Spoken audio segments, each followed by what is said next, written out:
کیا ہر سال اپنے والد کے لیے عمرہ کروں تو ان کو ثواب ملے گا، اور دادا دادی نانا نانی کا بھی جائز وارث ہوں تو ان کے لیے بھی عمرہ کر سکتا ہوں؟ فوت ہو چکے ہیں؟ فوت ہو چکی ہیں۔ فوت شدہ کے لیے تو پہلے تو آپ ان کی طرف سے حج بدل کروائیں، عمروں کا کوئی فائدہ نہیں ہے، کیونکہ عمرے تو نفلی عبادت ہے، حج بدل کروانا ہے، ٹھیک ہے جی، کیونکہ ان پہ فرض تھا، اور اگر انہوں نے نہیں کیا، اگر وہ کر چکے ہیں پھر تو ٹھیک ہے، اگر نہیں کیا تو حج بدل کرائیں، عمرے نہ کروائیں میرے بھائی۔ عمروں سے ہمیں تو یہ دیکھنا ہے کہ میرے مرے ہوئے رشتہ داروں کو کس چیز سے نفع پہنچے گا۔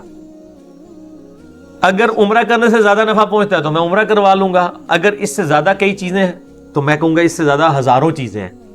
کسی غریب بچے کی تعلیم کا خرچہ اٹھا لینا، کہ اس کے سال کی کاپی کتابوں کا آپ خرچہ اٹھا لیں، یہ لاکھوں عمروں سے بہتر ہے، اس بندے کا یعنی ایک کیریئر بن جائے گا۔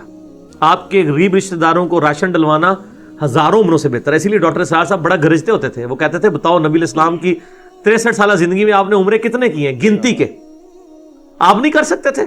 حج ایک ہی کیا ہے، عمرے 4 کیے ہیں، نہیں کر سکتے تھے کیا؟ سب کچھ کر سکتے تھے، ٹھیک ہے، لیکن آپ نے ریشو پروپورشن سیٹ کیا۔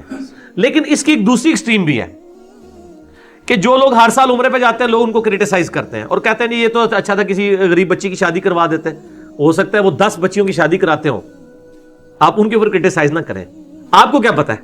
ہاں آپ مشورہ ضرور دیں کہ اگر آپ اس کے ایکویلنٹ کچھ اور نہیں کر رہے تو بہتر ہے کہ آپ وہ کام کریں، لیکن اس کی وجہ سے یہ چیزیں نہ روکیں، کیونکہ حضرت عمر ہر سال حج کرتے تھے، عبداللہ بن عمر نے 40 سے زیادہ حج کیے ہوئے، ٹھیک ہے نا، وہ کوئی مطلب منع نہیں ہے، کریں، دونوں ایکسٹریمز غلط ہیں۔